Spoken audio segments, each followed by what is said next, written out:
think of bad UFC cards of 2025, we mostly like think of like Apex cards like Emmett versus Murphy or Onama versus Garcia, or maybe you will like lean towards to more like pay per views like UFC 312 or UFC 321. But personally, like I think the worst cards are the cards that look stuck on paper that turn out to be completely and utter shit.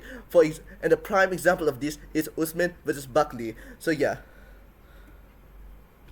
I'll be discussing every single fight on this card. So I will talk about like the anticipation of the fight, and then I'll talk about how the results of the fight, and then I'll rate the fight overall. So I'll do that for every single fight on this card, from the first prelim to the main event. So yeah. So first off, we have Jamie Lynn Hort versus Vanessa Demopoulos. So in this fight, Demopoulos is moving up from strawweight to flyweight in this fight, and I feel like everybody knows this is a bad idea. Like Demopoulos is quite a small strawweight, and she'll be like fighting one of like the tallest, lankiest, like flyweights. That being, of course, Jamie Lynn Hort. The fight went as expected. Where the Hort stays at the outside and focus on throwing kicks and jabs and straights. It felt like Demopoulos had to like run miles just to reach Hort. Like the fight wasn't boring though. Like Hort was consistent with like the shots, and Demopoulos like kept moving forward even though like she didn't land anything. So yeah, like overall for the women's fight, like pretty fun. So yeah, excitement level 2, entertainment level 3.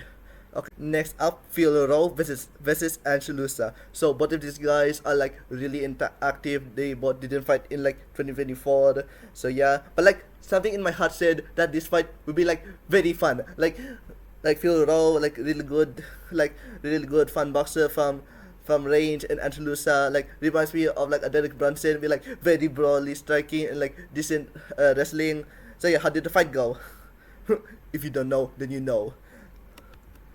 The fight like starts up a little bit boring, like Angelusa like mostly out wrestles Fiorot in like the first round, and also like in the first half of the second. But then when they like Fiorot got out from a takedown, like he started landing some nasty combination to like the body, to the head, like nasty. But then like Lusa like imbued his Derek Brunson energy, like just move forward with like big meaty hooks, and like hurt him bad, like drop Fiorot to the ground and like control him for like for the second half of the second round. And then the third round, like Lusa mostly controlled. Looks like it's going to be like lead to a boring decision again. But then when Fyodor got up, he like started like put on pressure and like landed big shots, like landed hooks to the head, to the body, and like Lusa was completely fading away, and then Raw like planted his face on Lusa's head and planted him on the cage, and just like landed big shots to him on the landed big shots to the head. Like Lusa can't like even escape. Like Raw was feeding him like knuckle sandwiches to the face for like breakfast, lunch, and dinner, even like a midnight snack. And then like Lusa completely faded, and he dropped down, and the ref called off the fight. So yeah, this fight is fucking fire, dude. So yeah, excitement level 4, entertainment level 4.5. I think the excitement level is like way too high. Maybe I put it on a 3, but I don't care. This fight is like amazing. So yeah. Next up. Ricky Simon versus Cameron Spiderman. This fight was supposed to be Simon versus Jordan, and I was really excited for that fight, but sadly Jordan got injured, and we got this instead. Like Spiderman comes in on like short notice, where his last fight was just a month ago, and in that fight he got like completely out wrestled. Oh wait, sorry, he got completely smothered. So yeah, Cameron followed his namesake in this fight and also got smothered in this fight. So yeah, like he showed nothing in the wrestling, and Simon cruised to a really boring wrestling decision. So yeah, X level 2 at level 1. And you might think this is the part of the card where it goes bad, right? No, because next up we have Cody Durden versus Jose Ochoa. Like it feels like Cody Durden is slowly turning into the reincarnation of Smash Snell in every fight.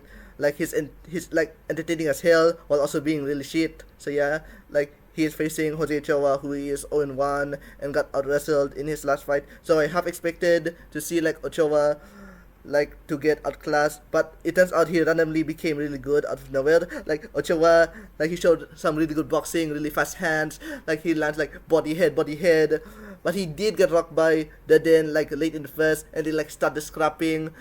So yeah, like But then in the opening seconds of the second round, Ochoa threw a flying kick, and then but then he missed. But then he landed a really clean hook that rocked Deadin bad that led to the knockout. So yeah, Ochoa gets the knockout against Deadin in his hometown, by the way, Deadin's hometown. So yeah, excitement level 3.5, entertainment level 4.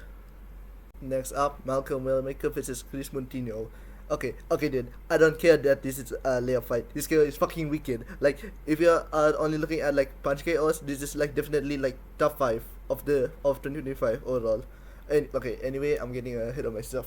Okay, so Chris had a really good run in the regional scene with like 4 finishes, and we all thought he was gonna have like a good run in the UFC, but instead he had the run in with Wellmaker's fist. So yeah, sad to see that for Chris, but like really sick KO by Wellmaker. So yeah, excitement level 3.5, entertainment level 5.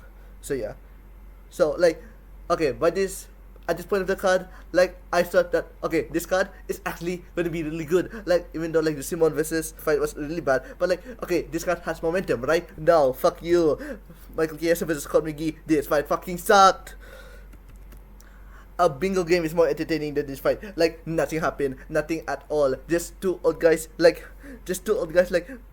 fainting, and nothing happened. Like every time Chiesa tried getting a takedown, they just clinch and nothing happened. Like, Chiesa, like I thought he looked good in his last 2 fights, even though like both of them are old hits. But like McGee is also an old hit, so that means like you're supposed to have like at least a finish maybe, or maybe like a dominant wrestling performance. But no, nothing at all. Like, I'm considering to put this at 0, like entertainment level 0, but I'm just gonna put it at 1. So yeah, excitement level 3, entertainment level 1. Next up, Paul Craig versus Rodolfo Gelato. Okay, Bellato, he got completely robbed in the Oscars. Like, okay, I'm in the future, right? And I see he got, okay, let's look at Best Actor. We got DiCaprio, Timothée Chalamet, but got robbed that like Rodolfo Bellato. Like that, his performance is amazing. Like how he acted to get knocked out. Cinema. I'm raising my hand, but the Scorsese style, absolute cinema. My God. Oh, okay, it's fine. 2 bad fights in a row. It's fine. It's normal. So yeah, let's hope what's the next fight on the card. Okay. Oh my God, it's fucking shit. Oh my God, what is this? No, wait, hold on. I changed the entertainment level to 0. This fight sucked. Nothing happened at all. Like, not a single takedown. I cannot even remember a single strike attempt. They just stood the range and had a sterling contest. Like, I think the world record for sterling contest longest stare is like 45 minutes. And then, like, I think they almost beat it. What the hell am I talking about? I'm losing my brain cells from this fight by how boring it is. Oh my God. Like, Omar Sy. Like, I know he's like kind of like, I really know he's like kind of like a boring fighter, but oh my God, what the hell is this fight? He did nothing. You're a fucking prospect. What are you doing? How did you lose against Menifield as a -700 favorite? What the fuck happened? Anyway, yeah, excitement level 3 at level 0. Okay, so we have 3 really bad fights in a row. So like, okay, it happened before. It's fine. It's just like, let's hope the next fight is going to be good. Like, it's going to be Mansoor Abdul versus Cody Brandish. That's going to get KO. Right. No, fuck you. What the heck? What the hell? What happened? Like, first 2 rounds, nothing at all. Like, I know like Mansoor is like very like doesn't throw a lot of strikes early, but like, what are you doing? You are a -800 favorite and you're doing nothing. And in the last round, you decide to brawl. Against Cody Brandish. What the? Just throw a shot. Brandish has the worst defense I've ever seen, and you don't even throw anything. And guess what? You didn't even finish him. You got a legal headbutt. Okay, after getting a legal headbutt, and then motherfucking Herzog decides to say, okay, you win. Like, Herzog decided to just let Mansoor win out of nowhere. What the hell? And then suddenly, but then like the judges, the fight got overturned because like after like weeks later, because that's not how the rules work in like Georgia, Atlanta. So yeah, my God. So yeah, excitement level 3, entertainment level 0. Okay, next up, Cody Garbrandt versus Leone Barcelos, and actually good fight. So yeah, Garbrandt versus Barcelos. it's weird. I feel like a lot of people pick Garbrandt in this fight. Like even though like a lot of people are calling him washed, but then as soon as they see him fight Barcelos, they say like, oh, Garbrandt, yeah, he's going to be a prime Garbrandt. What the hell are you talking about? No, like Barcelos, I feel like people forget, man, that Talbot win is like a really good win. Like Talbot is not a fraud. He's like Talbot is an actual good fighter. So yeah, but like Garbrandt, he did look good early with like very fast hands and stuff. But in the second, Barcelos like outwrestled him and same with the third. But Barcelos also like outstruck and outwrestled him. So yeah, but anyway, so yeah, I'm just going to talk about like this fight, like how I felt, like the pacing overall of this card, like this how, if this fight was like something like on UFC 317 or something, where it's like, oh, it's surrounded by finishes, I would enjoy this fight more. But the problem is that it's surrounded by boring ass decisions. Like, if the last fight was like a crazy knockout, it's like, oh, and this is a decision, I wouldn't mind it. But the fact that I would prefer this fight in a vacuum. Like when I rewatched this fight, I felt like, oh, it's a fun fight. But since like by the time I was at this fight, I was like completely tired. I was exhausted. I felt nothing at all. Like even though it was entertaining and it was nice to see Barcelos win. So yeah, excitement level 4, entertainment level 3. Okay, so yeah, a fun fight, right? So yeah, what's going to be next? So yeah, oh, this is a good fight, right? So let's hope that the next fight is good, or at least like a finish. Let's hope for that. Right? No.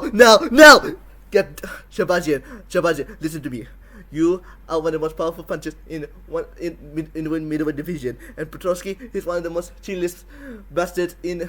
He's like, he has no chin. If he just hit his chin, he's out. And well, guess what you do? You go to a decision with him. What are you thinking? Okay, take all my rage away. This is an actual good performance by Shahbazyan. He showed like good cardio, also like good patience. But he also dropped him in the third round. But that doesn't matter when you just like throw jabs, throw little calf kicks for 90% of the fight. I don't care that you try to finish him in the last minute of the fight. I don't care when the fight is boring. So yeah, excitement level 3, entertainment level 0. Okay, next up, Rose Namajunas versus Miranda Maverick. So okay, this fight. So okay. The rest of the other fights were like were the Titanic. Like I was falling into the ocean, but this fight is like it's like the door in the Titanic. I'm DiCaprio right now. I'm holding on the door. This fight is preventing me from drowning. Like this fight is not even like that great, but it's decent. It's not bad. It's actually decent. Like both of these girls actually came into fight, and not just to compete in a Japanese staring contest. They came to fight. They both nearly sub each other multiple times, and in the third round, Namajunas dropped Maverick in the third. But okay, here's the problem with this fight. I didn't watch it. Like after the Potosky versus Shahbazyan fight, I didn't watch it because I was like exhausted, and I was like, okay, I better take a nap so I can see the main event. And the main event is good, right? It's going to be good, right? No. So okay, when this fight finished, when the main event fighters were making their walkout, like when Buckley was making his walkout, like I had this thought in my mind: what happened if the main event was going to be bad? And I was hoping that wouldn't be true. Okay, the Titanic analogy I said. Like I'm currently being hauled on to the door. I'm half submerged in the cold ocean. Like Rose is holding me. It said, "Hold on, Jack," and then but instead of me falling, die from hypothermia, instead of that, I got bit. I shook him over me and bit me down and dragged me in the ocean. This is the fight. This fight dragged me to the ocean. Okay, first off, this fight is probably my most anticipated fight night main event. Is either this or Lopez versus Silva. So yeah, Buckley, him and Prates, his second place to Prates for being my favorite welterweight contender. And I was and Usman, I'm not an Usman hater. I'm not a hater of just because you wrestle that doesn't mean just because you wrestle doesn't mean I hate you, right? But okay, so Buckley, you show good takedown defense before. So what the fuck are you doing? What are you doing? Okay. So instead of like defending takedowns, like holding him, pushing his head, you decide to strike while you're getting taken down, and then when you're on the ground, you do nothing, you do nothing, you do nothing. Okay, so, and then after that, Dana White had the audacity to give this fight of the night, What the fuck? Okay, so the fifth round, Usman completely gets out and showed that he's washed. He showed that Usman showed that he's not good actually, and showed that he's bad. He's bad the whole time. He's bad the whole time. And Buckley started to move forward, like, and then that's entertaining for you, right? And showed that strike forward, and then like, yeah. I don't even have a picture of this. This fight is not even that bad, but at the same time, like, after all this dog shit, this main card doesn't help with the pain of this card. Anyway, also like, not just that, like, before this fight, I was like really excited for welterweight. Like JDM just won the belt, and also like there's a lot of this like fun contenders coming up, like Ian Gary, Shavkat, Morales, like these guys. But then like after this fight, like all my energy for welterweight is gone. Like it's gone until like UFC 322. Like no kidding, like 5 months of like me, like I was like a full supporter of like welterweight. Like welterweight is like the best. Like I was like welterweight is the best division of the UFC. Like I was that guy, and then like I was like completely gone for 5 months, and then like practice. But then the UFC 322 happened, and like all those welterweight wins happened, and like that actually made me like love the welterweight division again. But this fight like took all my love for it away, and like I'm thankful for that UFC 322 like give it back to me. But like yeah, like I hate this fight on a personal level. This is not even funny anymore. Like I hate it on a personal level. So yeah. Anyway, yeah. So yeah, this card is F tier. Like I wrote this whole as I heard this, like I heard a full part of the script that I wrote talking about like how this like card sucked, but I feel like I already like talk all about that already this entire video. So instead I'm just gonna like, I don't know. So yeah, like here's the thing. Here's another thing. Like I was planning to do like a huge video to talk about every single like UFC fight from the first fight of the year to like the last, that being Royval vs Cap. Like I was planning to do that, and then this event happened, and that completely stopped me. Like I was planning to like rewatch like every single fight at least once, and I couldn't do that for this event, and I like procrastinated a lot. I said, oh, we're going to just rewatch the next day and the next day and the next day, and I didn't, and it like stopped me from doing that. So yeah, this card stopped me from doing my big project, and I hate it for it. So yeah, but like yeah, that's it. So yeah, thank you watching.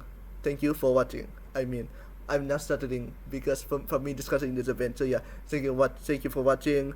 I know probably like at least only like 4 people watching. If you're one of those 4 people, hello, thank you. Subscribe, maybe drop a comment. I don't know, do the stuff. So yeah, thank you. Goodbye.